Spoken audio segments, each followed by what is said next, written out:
जब लग गुरु मिले न सांचा, तब लग गुरु करो 10 पांचा। क्या गुरु बदल सकते हैं? क्या गुरु बदलने से पाप लगता है? अध्यात्म के इस मैदान में आखिर सही गुरु कौन है? गीता जी में वर्णित तत्वदर्शी संत कौन है? इन सभी प्रश्नों के उत्तर जानने के लिए अवश्य सुनिए जगत गुरु तत्वदर्शी संत रामपाल जी महाराज के मंगल प्रवचन। अब जो प्रसंग चल रहा है उसी पर आते हैं कि परमात्मा इस तत्व ज्ञान को देने के लिए स्वयं ही इस धरातल पर आते हैं और अपनी अच्छी आत्माओं को मिलते हैं, उनको तत्व ज्ञान से परिचित कराते हैं। तो यहाँ अब ये कलयुग का जो समय आ गया है, ये पीक टाइम है, ये प्राइम टाइम है, या बिचली पीटी है। और परमात्मा ने कहा था, धर्मदास मेरी लाख दुहाई, ये सार शब्द की तबार ना जाए। सार शब्द एक तो मूल ज्ञान है। ये मूल ज्ञान जो दास आपको बता रहा है, ये तत्व ज्ञान है दिया हुआ कबीर भगवान का। दास तो एक है ये टेप रिकॉर्डर, और उसका भेजा हुआ दास है, उसका कुत्ता है। आप उसके बच्चे हो, आप धनी हो, आप धनियों की हानि हो रही है, चोर लगे हुए हैं, क्योंकि आप सत भक्ति ना करके नकलियाँ का फंसे हुए हो। इसलिए आपको भौंक भौंक कर जगा रहा है कि संभलो, जागो, तुम्हारी चोरी हो रही है, तुम्हारा अनमोल धन नष्ट हो रहा है। अब जो पुण्यात्मा होते हैं वो कुत्ते की आवाज़ को सुनकर धनी होते हैं, वो अवश्य जागते हैं। निर्धन तो पड़ा रहेगा, उसने सोचा 2 थाली पड़ी है, ठा ले जाएगा, को उठाओगा तो सोवन ठाटते। और जो धनी होते हैं वो अवश्य फड़कते हैं, यानी जो पुण्यकर्मी प्राणी हैं वो कहीं भी नकलियों के फंसे हैं, वो अवश्य फड़क रहे हैं इस दास की आवाज़ को सुनकर, क्योंकि ये सत्य पर आधारित है। वो केवल निराधार कथाएं सुना रहे हैं, वो दूसरे नकली पंथ और संत। तो पुण्यात्मा, अब वो समय आ गया है। परमात्मा ने 600 वर्ष पहले कहा था कि एक समय आएगा धर्मदास, पूरे विश्व में मेरा ही ज्ञान रहेगा और पूरे मेरे बच्चे मेरे को पहचानेंगे और मेरी शरण में आवेंगे, सतनाम का नाम लेकर के सतलोक जाएंगे। वो 2 अक्षर का मंत्र है सतनाम। इस सतनाम को देने का इस विश्व में कोई अधिकारी नहीं है पुण्यात्मा, इस दास के अतिरिक्त। यह अभिमान ना समझना, ये तत्व ज्ञान समझना, यानी सच्चा ज्ञान समझना। तो उस परमात्मा ने दास को आकर के स्पेशल कहा कि बेटा कर दे शुरू। सन 1997 में इस दास को परमात्मा आकर मिले और कहा कि अब यह समय आ गया है, अब खोल दे इस पिटारे को, भंडारे को, और तेरे साथ रहूँगा, चिंतित मत होना।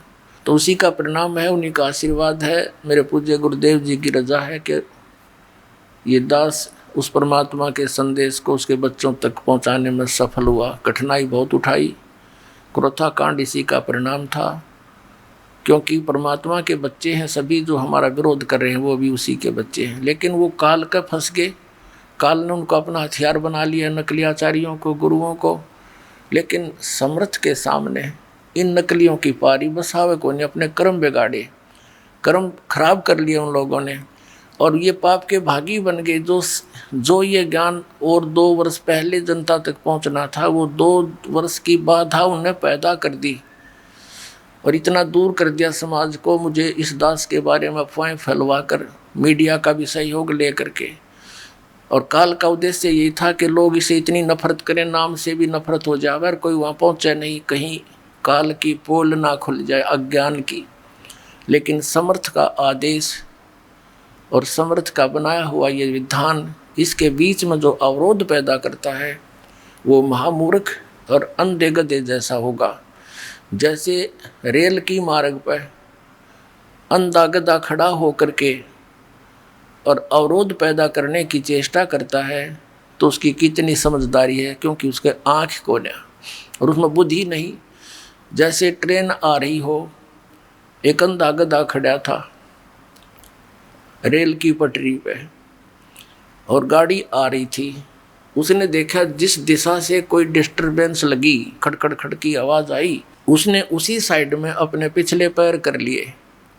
अकाने दे, मुझे कौन डिस्टर्ब करेगा। दोनों दलुत्ती पहना ली। जब वो ट्रेन निकट आई, दोनों ठोकी उसने तय, उठा कर भगा दिया, टुकड़े टुकड़े हो गया। तो पुण्यात्माओं, इस परमात्मा का मार्ग है ये, उस समर्थ का चला हुआ ये मार्ग है। इस मार्ग में जो अवरोध पैदा करेगा वो हिरण्यकशिपु की कैटेगरी में आएगा, वो कंस की कैटेगरी में हो। पहले तो हमने गलतियां कर ली बहुत, लेकिन अब उन पर उदाहरणों से सतर्क होना पड़ेगा और ये ज्ञान पूरे विश्व में जाएगा।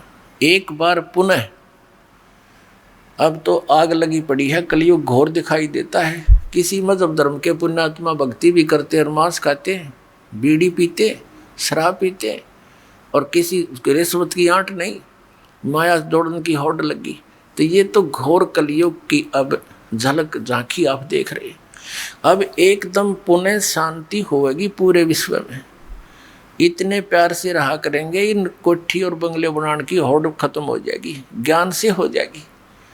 जैसे एक बैंक मैनेजर था, जब दास ने ये नाम लिया था, उसने बैंक से कुछ लोन लिया और रोहतक के अंदर एक सेक्टर 1 में कोठी गाड़ी, 3.5 लाख रुपए उस समय, आज तो 40 लाख रुपए बने हुआ, बल्कि और ज़्यादा, 1 करोड़ में ऐसी कोठी बनाई। उसका मुहूर्त करने के लिए संडे का समय किसी पंडित पर जो भी समय था निर्धारित करवाया। अब हम इसी मुहूर्त करा करते, पहले तो पंडित ने कर लेने दो थोड़ी बहुत जटर मटर यू, फिर बाद में घुटी घाटी जश्न मनावांगे, ये थी मुहूर्त मारी। इतना ज्ञान रह गया था। अब उसने सब मित्र प्यारे फ्रेंड इकट्ठे कर रखे, रिश्तेदार आए हुए थे, और कुछ उस किसी आइटम की आवश्यकता पड़ गई, स्वयं स्कूटर उठा कर और वो सामान लेने के लिए जा रहा था बाजार में। मेडिकल मोड़ के ऊपर एक स्कूटर टकरा गया, 2 व्हीलर से 2 व्हीलर, और पड़ गया। पड़ते ही कनपटी लागी फुटपाथ पे, वहीं पर मृत्यु होगी। अब चाट ले उसको ठी ने, वो दरा रहेगा, जश्न मनाऊंगा। अब जौन सा काम इस मनुष्य जीवन से करना था उसने तो वो तो छोड़ दिया, इन बकवादा में दौड़ लिए। क्यों दौड़ दिए? क्योंकि हमने माहौल ऐसा बना लिया। अध्यात्म ज्ञान के आधार से हम यहाँ इस साइड में पकड़ गए, दूसरी स्पीड पकड़नी थी, भगवान की भक्ति करनी थी। एक मकान ठीक अपना बना ले, ठीक सा, गर्मी सर्दी से बचने के लिए तो इसलिए बना था कि भक्ति में बाधा करती है प्राकृतिक यहाँ की आपदाएं। कभी गर्मी घनी, कभी सर्दी, कभी वर्षा आ गई, कहीं ओले गिर गए, तो उससे बच कर भक्ति करने में डिस्टर्बेंस ना हो, इसलिए झोपड़ी झापड़ी डाल कर अपना टाइम पास करना था। अब जैसे, क्योंकि वो बातें पहले तो असर कर नहीं थी, यो नाम लेने के बाद तो कति कलेजे में लग गए ये बातें। सचमुच यो के सांग होया। जब दास ने ये मार्ग प्रारंभ भी किया था, आदेश हुआ था गुरुदेव का, हमारे पास इतनी सुविधा नहीं थी। एक भक्तों ने एक जीप लेनी थी लोन पे, तो उसका फाइनेंस करवाया। रोहतक के अंदर एक व्यक्ति था, वो फाइनेंस करता था, उसने फाइनेंस कर दिया और ब्याज सबसे ज़्यादा लेता था। वो तो लेते ही हैं, सभी लेते, ज्ञान बिना।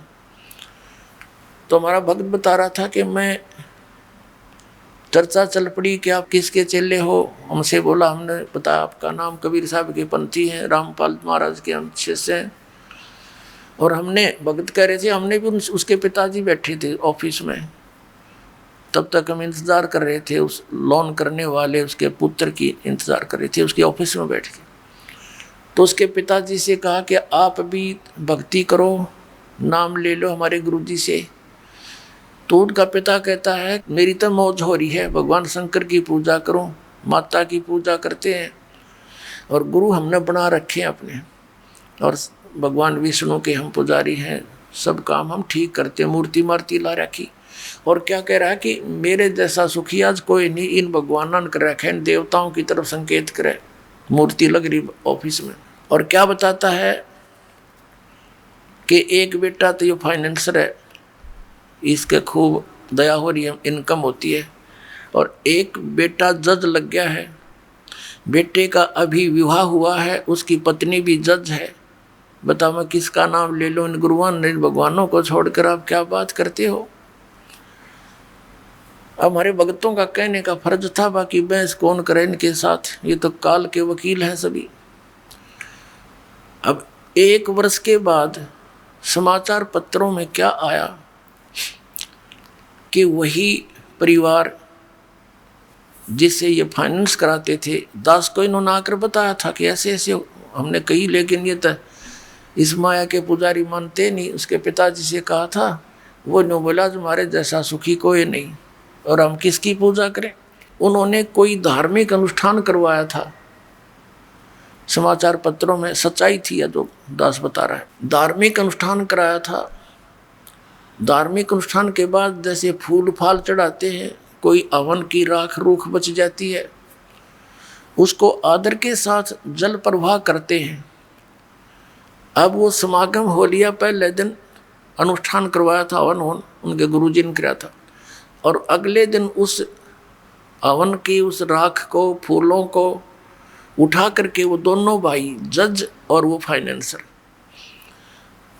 इधर दिल्ली रोड के ऊपर एक JLN है, जवाहरलाल नेहरू कैनाल, उसमें पानी बहुत चलता है, उसमें चले गए। ड्राइवर उनके साथ था उन फूलों को जल प्रवाह करने के लिए। अब जो ही उन्होंने जल प्रवाह के लिए फूल फेंके तो वो स्लोप ज़्यादा है ऐसे उस दरिया, उस नहर का, कैनाल का, वो ऊपर पटरी पर गिर गए। अब उसने सोचा कि ले थोड़ा सा इनको नीचे सरका देता हूँ। अच्छे एक भाई ने हाथ पकड़ लिया, एक नीचे को होकर सरकाने लगा। उसका काई लगी हुई थी, पानी कुछ डाउन हुआ था, पैर फिसल गया। वो दूसरा भाई भी साथ में, और वो भी तैरना कोई से ना नहीं, दोनों मर गए, डूब गए। वो जज भी मर गया और वो फाइनेंसर भी मर गया। पेपर में आई, ड्राइवर खड़ा खड़ा देख रहा।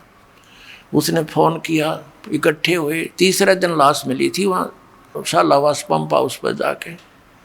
अपने आत्माओं, देखो परमात्मा हमें आगाह कराते हैं कि जब तक तुम्हारे पुण्य चलते हैं पूर्व जन्म के, आपकी पूर्व जन्म की बैटरी चार्ज है, तो आपको सब सुविधाएं प्राप्त रहेंगी, चाहे आप किसी की पूजा करो चाहे ना करो, यानी सत भक्ति ना करके अन्य चाहे पूजा करो चाहे ना करो। और आप ये सोचते रहते हो कि जो साधनाएं हम कर रहे हैं इससे हमें ये पुण्य हो रहा, लाभ हो रहा है। अब उन्हीं साधनाओं को करने से वो ये मान रहे थे हमारे सर्व सुख हुए हैं, और उस समय नाश हो गया उनके करते करते, तो खाक साधना थी वो। अब वो जो नया नया विवाह हुआ था और लड़की चली गई, जो उसकी पत्नी थी, उसने कहीं और मैरिज कर ली, अब हो गए जैसे कि तैसे। तो पुण्यात्माओं, जो काम करना चाहिए था वो तो छेड़ा भी कोई ना, वो तो स्टार्ट भी नहीं किया। तो अब इस सत्संग से आपके अंदर प्रेरणा होगी, क्योंकि भगवान का आदेश है ये। आप उसके बच्चे हो या भरम रहे हो, भटक रहे हो, आपने जाना था सतलोक में धक्के खाओ, इनके इन स्वर्ग तक मुश्किल से पहुंचा जाता है, फिर वापस यहीं आ रहे हैं। अब परमात्मा बताया करते थे हमें, क्यों भूली घरे अपना, ये ना देश तुम्हारे, फिर पीछे पछतावगी, कर ले सोच विचार, बिन सतगुरु पावे नहीं, घर अपने की राह, संतों शरण लाग कर, सोरत शब्द समा, संख असंख्यों कोस है, तेरे पिया का देश, एक पलक में पाइए, ले सतगुरु उपदेश, सोन सलैली गैल है, गगन मंडल के माही, बिना प्रेम पावे नहीं, चाहे करोड़ समाधि ला, नितानंद लो लायक, चढ़ो मैल मंजार, फिर न भव जल आइए, ये स्वप्ना संसार, होले सुहागण सुरता त्यारे, मालिक घर जाना है तू तो, होले सुहागण सुरता त्यारे, मालिक घर जाना है तू तो, होले सुहागण सुरता त्यारे मालिक घर जाना है। तेरा सोने से खर बरतारे मालिक घर जाना है। तेरा सोने से खर बरतारे मालिक घर जाना है। तू तो होले सुहागण सुरता त्यारे नाले धोले ओढ़ पैर लेकर 16 श्रृंगार। नाले धोले ओढ़ पैर लेकर 16 श्रृंगार।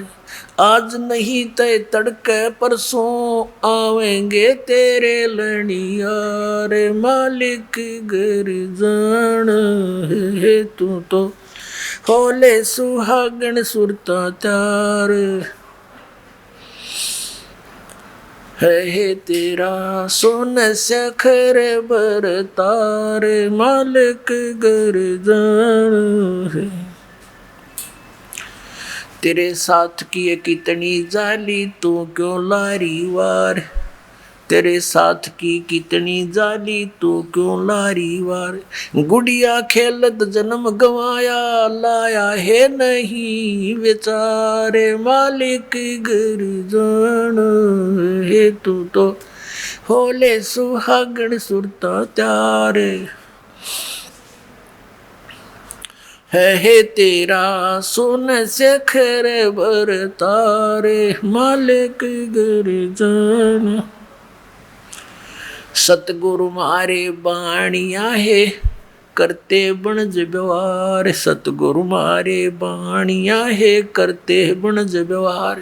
बिन डांडी बिन पालड़े है तोले दिया संसारे मालिक घर जाना। होले होले सुहागण सुरता त्यारे मालिक घर ए। तेरा सोने से खर बरतारे मालिक घर जाना है। तेरा सोने से खर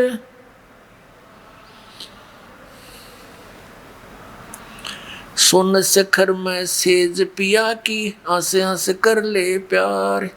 सोने से खर में सेज पिया की हंस हंस कर ले प्यार। कह कबीर सुनो मेरी सजनी वहाँ लूटो है अजब बहार मालिक घर जाना है। होले होले सुहागण सुरता त्यारे मालिक घर। तेरा सोने से खर बरतार वे सोन शिखर में सेज पिया की हंस हंस कर ले प्यार।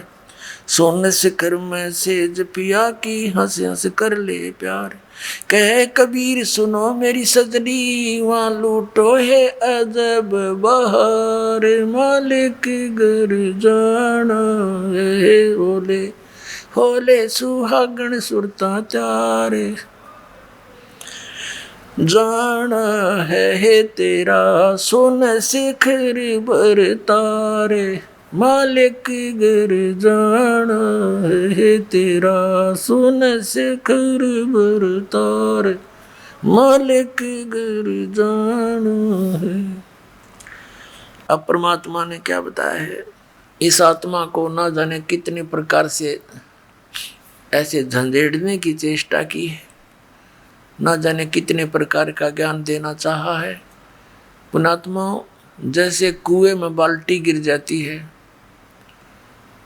और उसको निकालने के लिए हुक होते हैं, कांटे बोल रहे हैं उसको, हुक से बना करके ऐसे उल्टे सुलटे से और 20-25 इकट्ठे ही जुगाड़ कर दिया जाता है। उनका एक कड़े में लपेट दिए जाते हैं, रस्सा बांध कर वो कुएं से निकालने के प्रयत्न किया जाता है। बाल्टी तो वो एक हुक में उलझ सकती है, एक से एक ही पर्याप्त था, लेकिन नहीं, इसलिए उल्टे ये कई डालने पड़ते, ना जाने कौन से में उलझ जावा, एक तक पास से घूमता रहा है। तो परमात्मा ने हमें जगाने के लिए, तत्व ज्ञान से चिपकाने के लिए और काल के इस कुएं से निकालने के लिए परमात्मा कबीर साहब कहते हैं इतनी बाणी बोल दी और जितना बाड़ू रेत, अरिस बोले जीव गए एक नियारी हेत। कि क्या बताते हैं, पर भी लेन जात है दुनिया, हमारा ज्ञान किने नहीं सुनिया। तो ये इतनी बाणी इसलिए बोली है, ना जाने कौन सी खटक जा किसका और वो उड़द जा माल्य के कांटे में और निकल जा इस कुएं से, निकल जा इस चेहरे से। तो इस प्रकार परमात्मा बताना चाह रहे हैं, ये एक आत्मा सुरता को या आत्मा कहा है और इसको समझाने की चेष्टा की है कि होले सुहागण सुरता त्यार तन माल्य के घर जाना है। हम सबका स्वामी, हम सबका धनी, हम सबका खसम, यानी एक ही है। मालिक कहो, पति कहो, स्वामी कहो या भगवान कहो, तो वो एक ही है। अब इस आत्मा को ये कह रहे हैं परमात्मा अपनी ही महिमा एक डबल रोल करके हम तक बता रहे। वैसे तो परमात्मा ने बहुत, कबीर परमेश्वर जी ने कई बार कहा कि आई एम गॉड, हम ही अलख अल्लाह हैं, कुतुब गोस और पीर, यानी हर तरह के, जैसे कोई साधु रूप में, पीर रूप में, पैगंबर यानी संदेश वाहक, तत्वदर्शी संत जगत गुरु बनकर मैं ही आता हूँ। और हम ही अलख अल्लाह हैं और कुतुब गोस और पीर, गरीब दास खालिक धनी मेरा नाम कबीर। ए स्वामी सृष्टा में और सृष्टि मेरे तीर, दास गरीब अधर बसू में अवगत सत्य कबीर। मैं सतलोक में रहता हूँ ऊपर और वहाँ से चल कर आता हूँ आपके लिए, गोता मारूं स्वर्ग में जा बैठूं पाताल, कह कबीर ढूंढता फेरूं अपने हीरे मोती लाल। तो अगर यदि भगवान बार बार कहते मैं भगवान हूँ तो कोई नहीं सुनता उनकी बात ने, इसलिए उन्होंने अपने आप को एक दास बताया और हमारे लिए उदाहरण दिया कि यहाँ यदि किसी ने अभिमान किया वो भगवान प्राप्ति नहीं कर सका, ना कर सकेगा, इसलिए अपने आप को दास बोला और हमारे लिए उदाहरण दिया कि तुम भी बच्चों ऐसे ही रहना, यहाँ जीव का कोई अस्तित्व नहीं है। कहते मर्द गर्द में मिल गए वो रावण से रणधीर, कंस के सी चाणूर से वो हिरणा कुश बलवीर, तेरी क्या बुनियाद है तू जीव जन्म दर लेत, गरीबदास एक नाम बिना तेरा खाली रह जा खेत। तो कहते मर्द गर्द में मिल गए वो धरती तोले थे, बिरन मट्टी को प्राप्त हुए गधे की योनि भोग रहे हैं। तो यहाँ तो दास बनकर है, सबसे किसी को दुखी नहीं करे, मन कर्म वचन से भी किसी को पीड़ा देने की चेष्टा भूल कर नहीं करना, आपकी भक्तिहीनता हो जाएगी, भगवान आपसे नाराज हो जाएगा। तो धीरे धीरे हमने उतना शिष्ट बनना है जितना भगवान को हम पसंद हों। तो उसी के लिए यहाँ क्या बताया है, अब क्या बताते हैं परमात्मा, तेरा सुन शिखर में, सुन शिखर में, सुन माने सबसे वोकम प्लेस जहाँ और अन्य वस्तु ना हो, उस सुन के पार करके उसकी शिखर में, उसकी टॉप में, वहाँ तेरा पति रहता है, यानी तेरा मालिक है, वो सतपुरुष है। और वो परमात्मा स्वयं कहते हैं ए स्वामी सृष्टा में सृष्टि मेरा तीर, दास गरीब अधर ऊपर अधर बसूं, ऊपर रहता हूँ सबसे टॉप मोस्ट प्लेस पे, और हम अवगत सत कबीर। तो यहाँ परमात्मा उसी तरह संकेत कर रहे हैं कि नाले धोले ओढ़ पैर ले। अपना आत्मा सुहागण कौन होती है, जिस लड़की का विवाह हो गया, जिस लड़की का विवाह हो गया तो वह सुहागण हुई, और जिसका विवाह नहीं हुआ वो कुंवारी है। कुंवारी है तो अपने पति के घर वो जाएगी कैसे, वो तो कुंवारी है, अभी अपने पिता के घर पे ही है। तो हम जिन्होंने उपदेश प्राप्त हो गया, आप सब आत्माओं को जिनको दीक्षा मिल गई, तो आप सुहागण हो गए।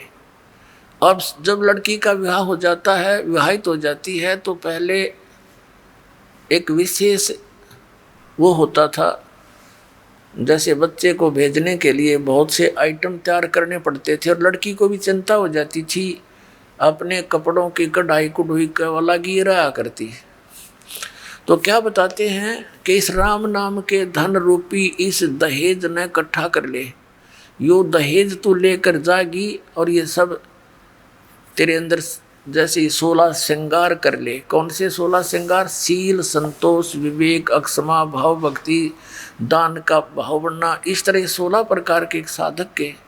वैसे तो लड़कियों को 16 श्रृंगार कहे गए हैं, लेकिन भगत के जो श्रृंगार हैं वो कर ले, जिससे तू अपने पति को प्यारी लगे।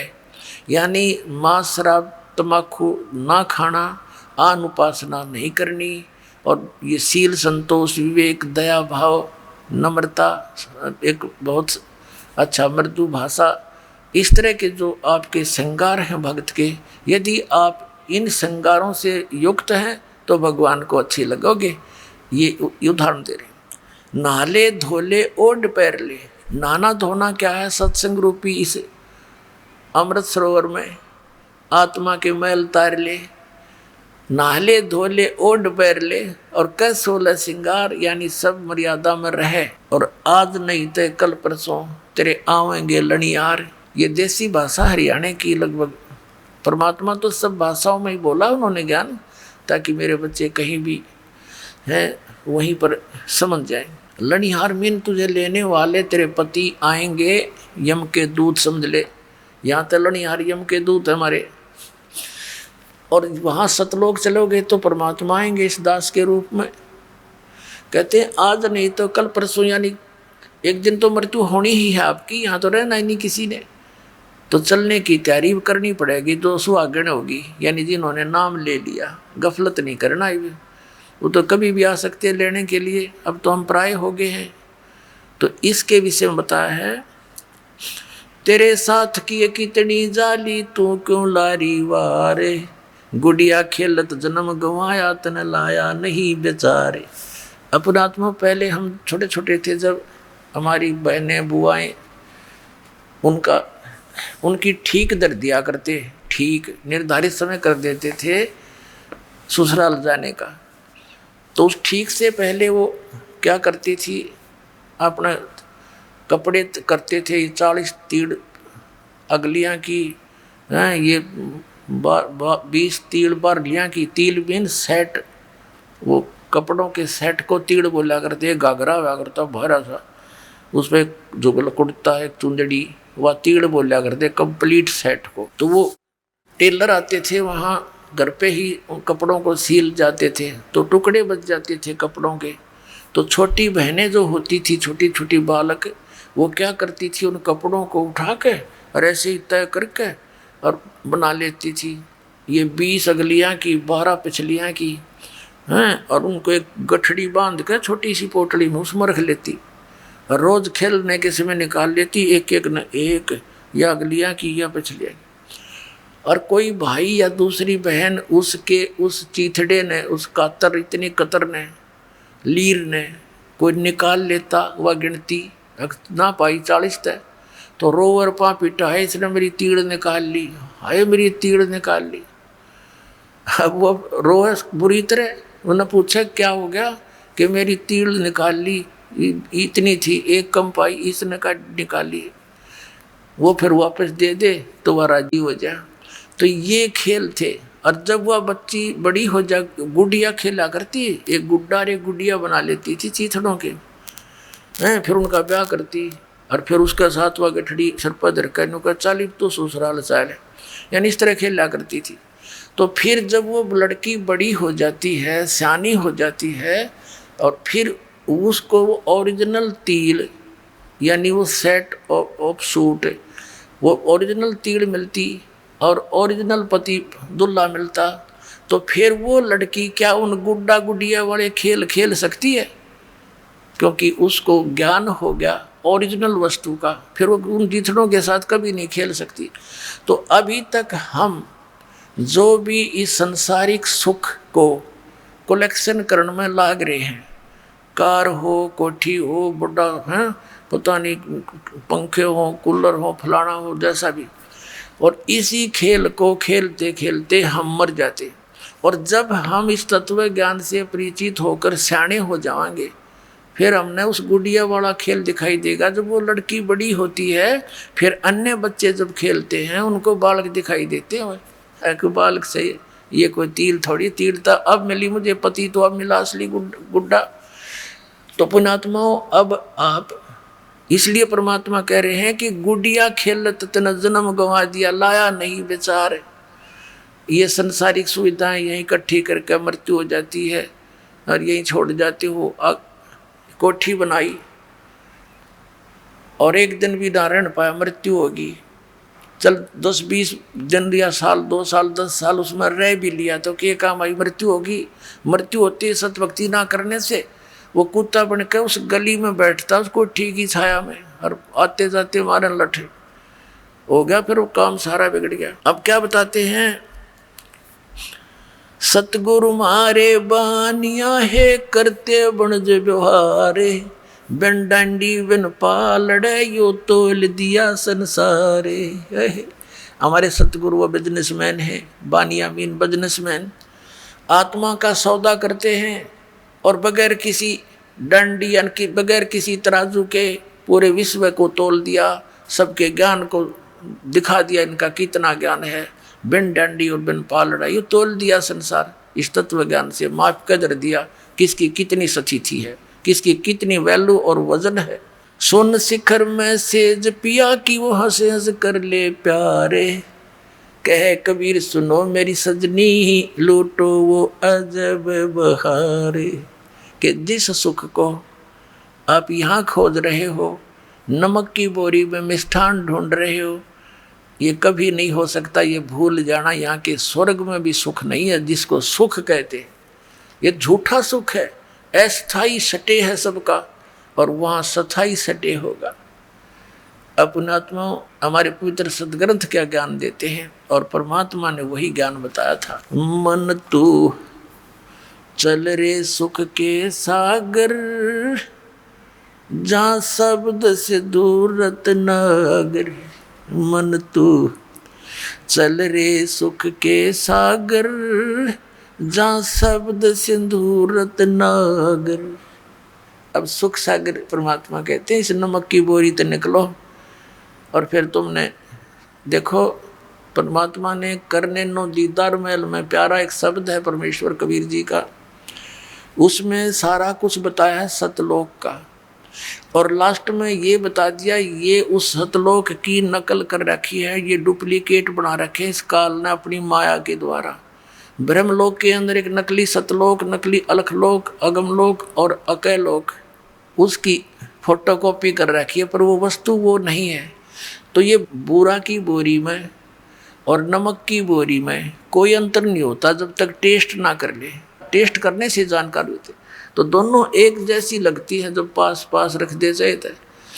तो ऐसे ही इस काल का लोक तो नमक की बोरी है, और सतलोक वो सुख सागर, यानी पूरी उस बोरी में मीठा ही मीठा होता है।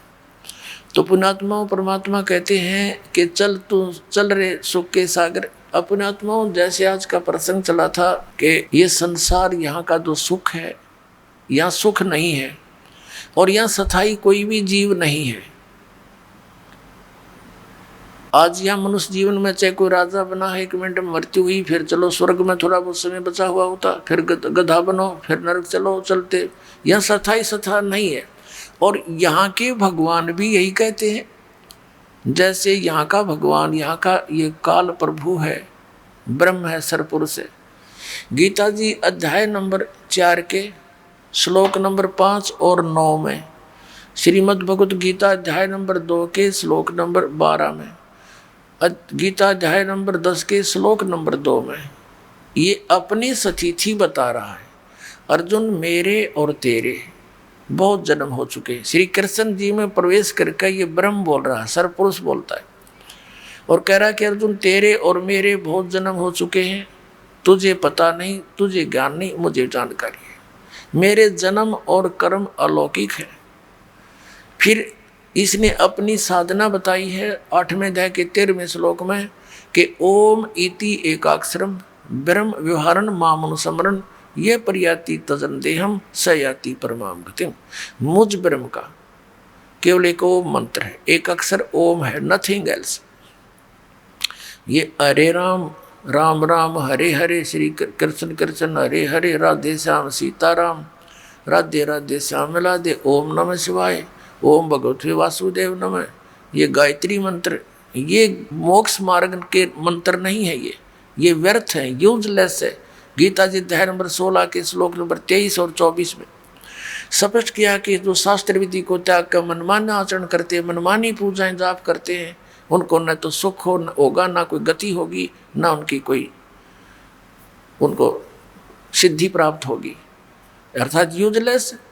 इसलिए 16वें अध्याय के फिर 24वें श्लोक में स्पष्ट किया गीता जी में, इससे तेरे लिए अर्जुन कर्तव्य और अकर्तव्य की अवस्था में कौन सी साधना करनी चाहिए और कौन सी त्याग देनी चाहिए, सदग्रंथों को आधार मानना, किसी के लोक वेद पर आधारित मत होना। तो श्रीमद् भगवद गीता हमारा आधार है भक्ति का, पवित्र वेद हमारा आधार है भक्ति का, साधना का।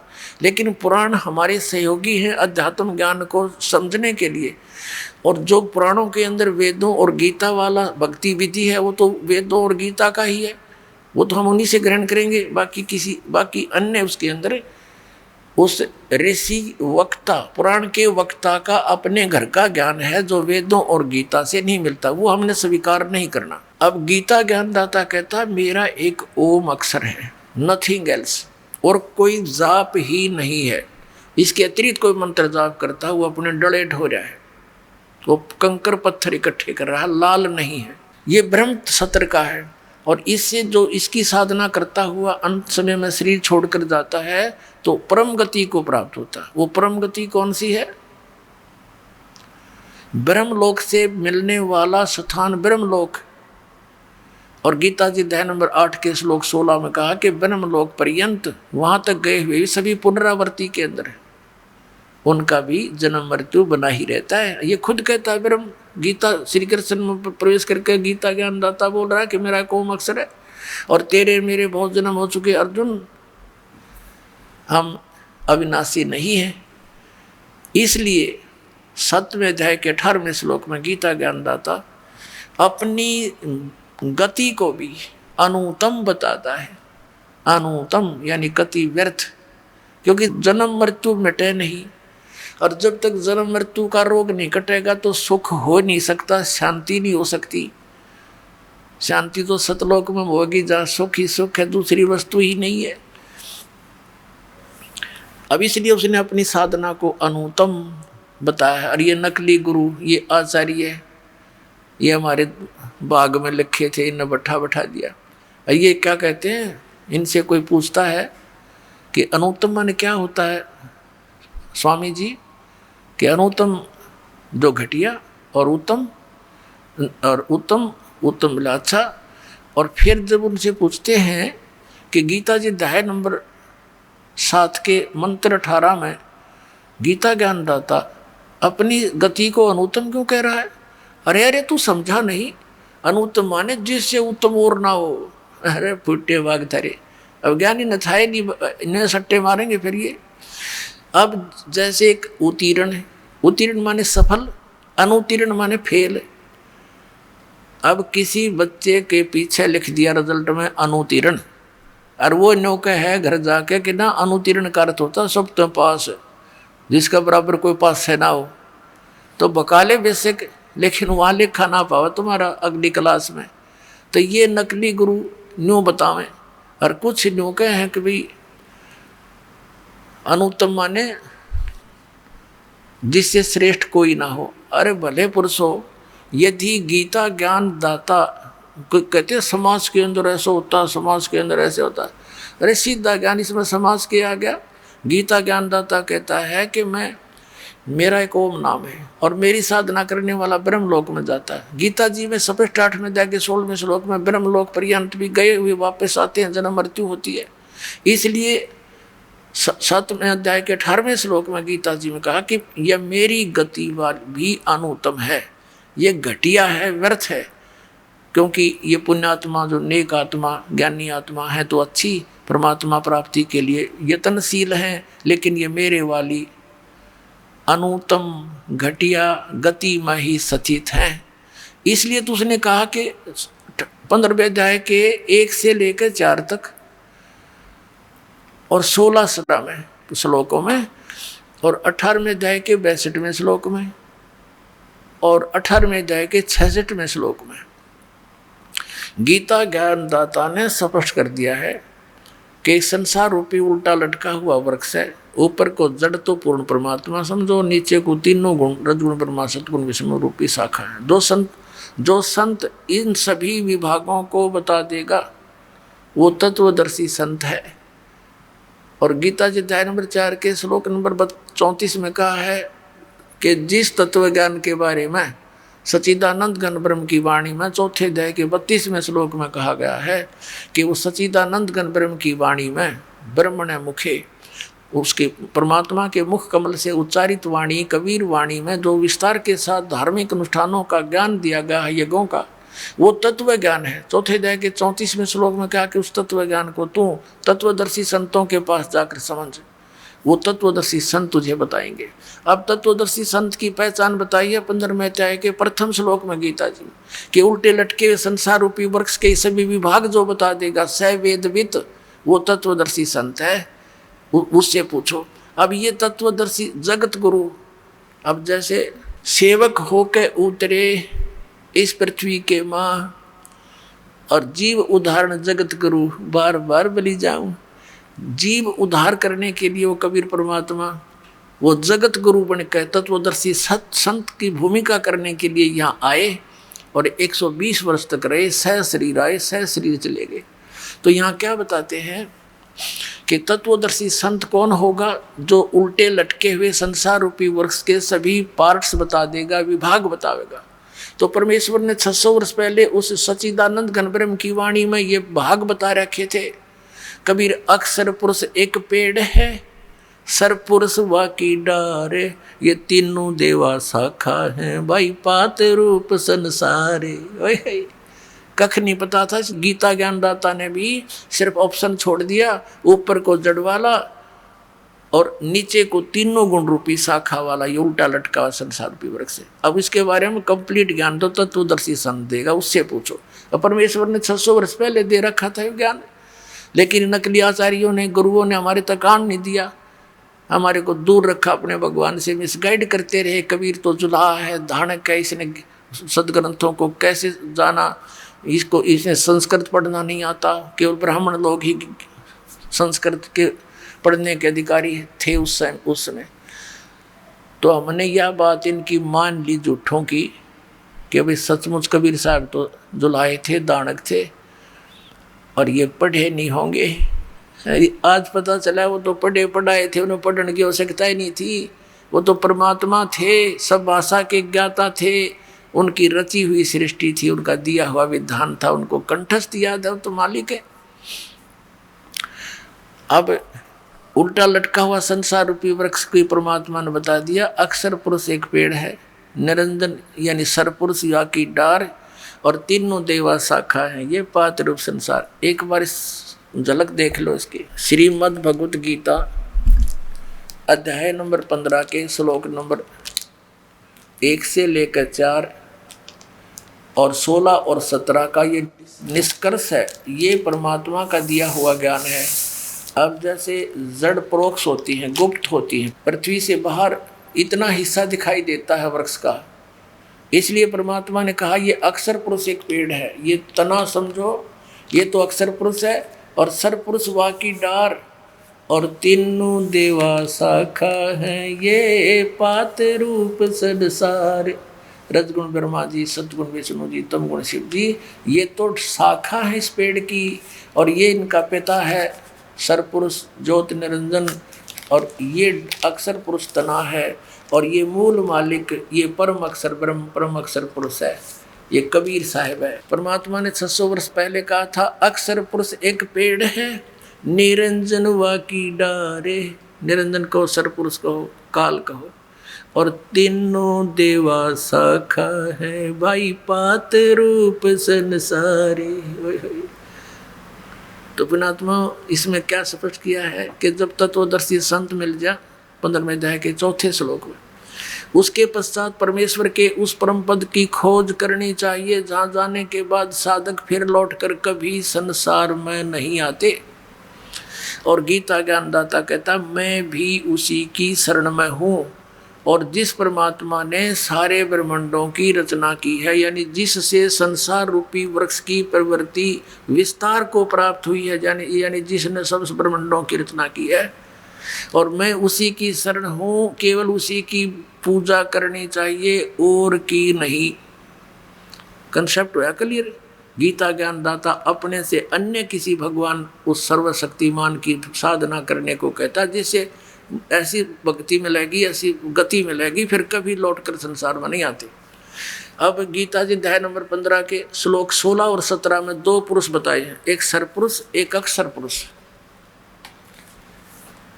ये देखिएगा, अपने सदग्रंथों में अनमोल खजाना भरा पड़ा है, और ये आउट ऑफ सिलेबस पढ़ाते रहे हमारे धर्मगुरु। इन्हें बैठा दिया हमारे पूर्वजों का, सारे भूत बनवा दिए। ये वहाँ धक्के खुआओ तीर्थों पे, वहाँ जाओ दान कर दो, उनका मोक्ष हो जाए। मोक्ष तो इस ज्ञान से होना था जो गीता में लिखा हुआ है। अब देखो, ये श्रीमद् भगवत गीता है। अब इसके अंदर आपको दिखाते हैं अध्याय नंबर 15 का श्लोक नंबर 16 और 17।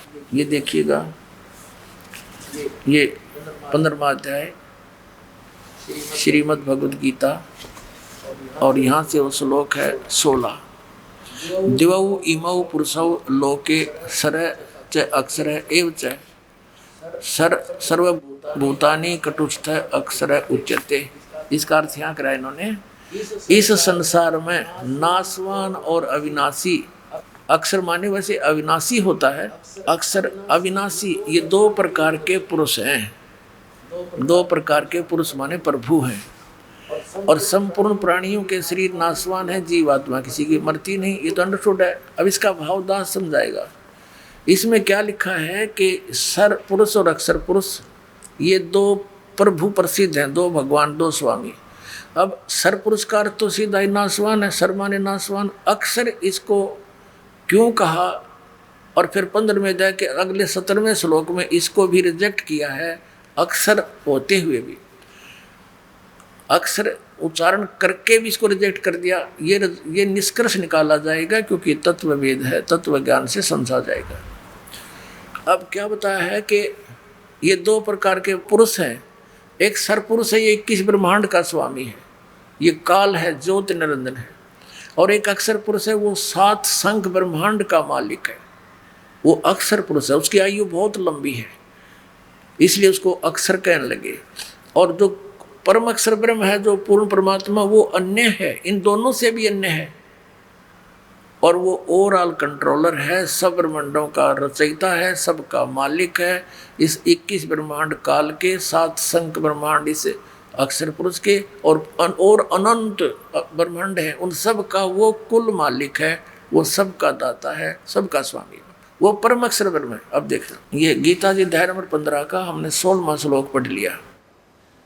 इस संसार में सर पुरुष और अक्षर पुरुष कहना दो भगवान हैं, और इनके अंतर्गत जितने प्राणी और इनके शरीर सब नाशवान है, और जीवात्मा अविनाशी है। अब 17वें में क्या कहा है कि उत्तम पुरुष है तो अन्य, पुरुष माने परमात्मा, ब्रह्म कहो, भगवान कहो, प्रभु कहो। उत्तम पुरुष तो अन्य है, इन दोनों से और है, सर पुरुष और अक्षर पुरुष से। उत्तम पुरुष है तो अन्य परमात्मा इति उदाहरता है, जिसको परमात्मा कहा जाता है। यह लोक त्रय में अविश्य विभर्ती, जो तीनों लोकों में प्रवेश करके सबका धारण पोषण करता है।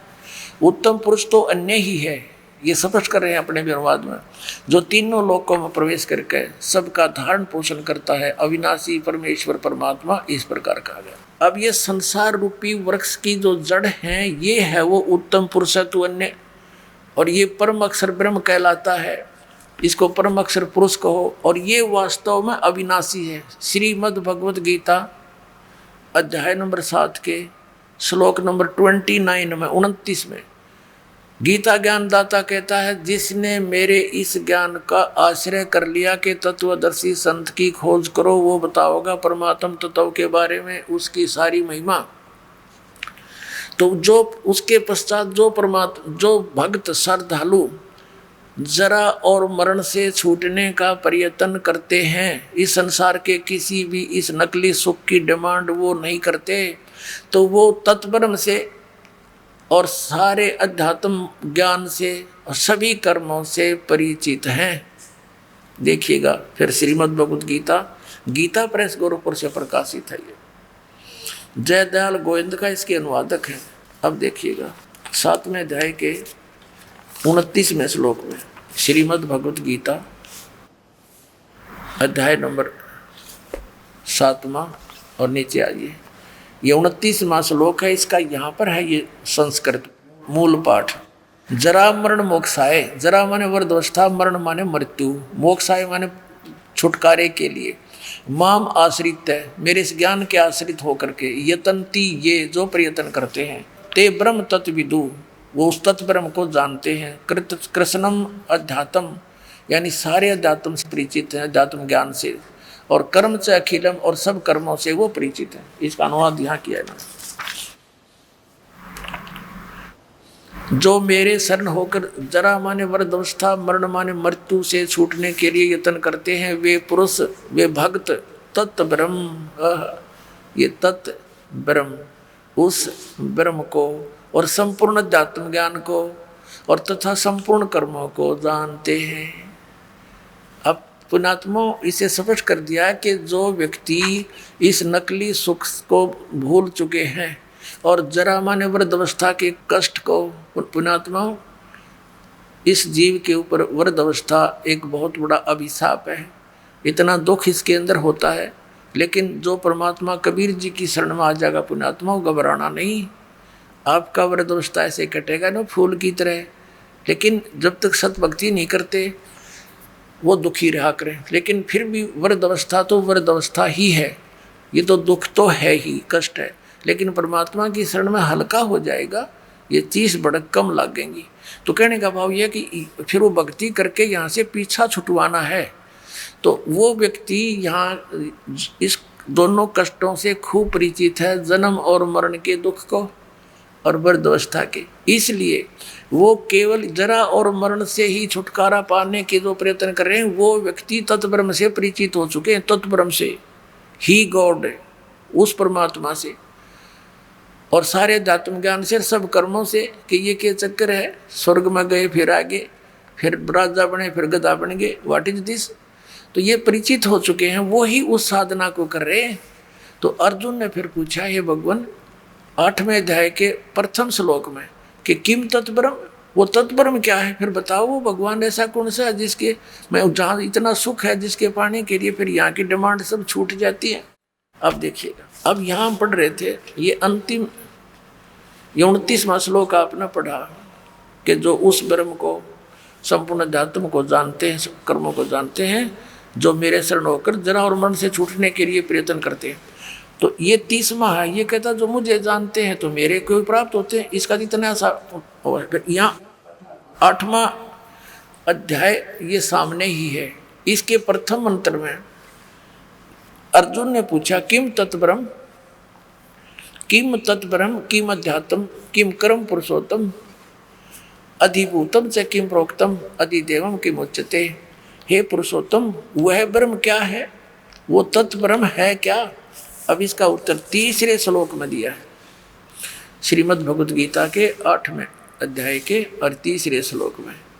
वह परम अक्षर ब्रह्म है, परम अक्षर ब्रह्म है वो अपनात्मा। गीता जी अध्याय नंबर 15 के श्लोक नंबर 17 में जो कहा कि उत्तम पुरुष है तो अन्य परमात्मा इति उदाहरत है, ये लोग तरम आविषय वर्ती अवैश्वर है। वो उत्तम पुरुष सही परमात्मा श्रेष्ठ भगवान तो इन दोनों से अलग है, भिन्न है, वो कोई और है। और वही तीनों लोकों में प्रवेश करके सबका धारण पोषण करता। जैसे संसार रूपी वृक्ष की जो जड़ है वो मूल मालिक है, सत्य पुरुष है, उससे सबको आहार मिलता है, सबका धारण पोषण करने वाला वही है। तो 8वें अध्याय के अब 3रे श्लोक में स्पष्ट कर दिया कि वो परम अक्षर ब्रह्म है। ये गीता ज्ञान दाता से अन्य है। अपने आत्माओं, अब गीता ज्ञान दाता ने स्पष्ट कर दिया, गीता जी अध्याय नंबर 8 के श्लोक नंबर 13 में कि मेरा तो केवल एक ओम अक्षर है, क्योंकि ये गीता ज्ञान दाता ब्रह्म है। ये देखिएगा श्रीमद् भगवत गीता अध्याय 8 के और श्लोक नंबर 13 में ओम इति एकाक्षरम ब्रह्म व्यवहारन माम अनुसमरण ये प्रियति तजन देहम स याति परमाम गतिम। इन्होंने थोड़ा सा गलत किया यहाँ से, ओम ओम। इस एक अक्षर रूप ब्रह्म को उच्चारण करता हुआ है और उच्चारण करता हुआ मुझ निर्गुण ब्रह्म का चिंतन करता हुआ शरीर त्याग कर जाता हुआ पुरुष परम गति को प्राप्त होता है। अब इसका अर्थ ये है, ये गीता ज्ञानदाता कहता है कि मेरा एक ओम अक्षर है मुझ ब्रह्म का, और इसकी साधना करता हुआ जाता उसकी परम गति होती है। ओम नाम से जो परम गति होनी है वह ब्रह्मलोक प्राप्ति है।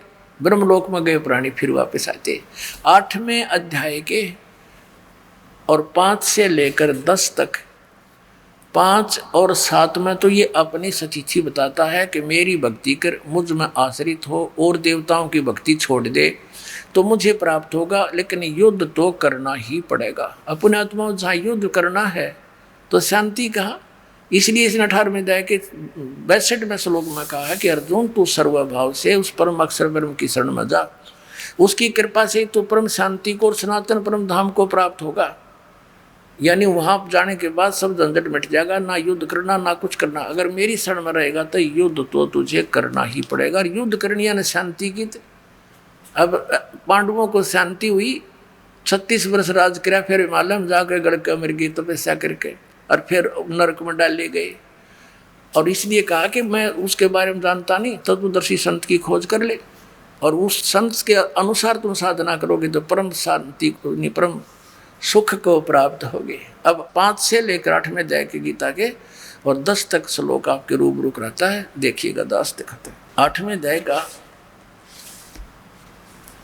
अब यहाँ 5वां श्लोक है। इसमें कहा कि जो पुरुष अंत काल में मुझे ही स्मरण करता हुआ शरीर त्याग कर जाता है वह मेरे स्वरूप को, स्वरूप नहीं है ये, मद भावम, मेरे भाव में को प्राप्त होता है, मेरे पास आसक्त रहता है। इसमें कोई संशय नहीं। फिर 6ठे मत एक कॉमन सी बात बताई है कि अंत समय में जिसकी जिसमें आस्था रहती है अंत समय में उसी को प्राप्त होता।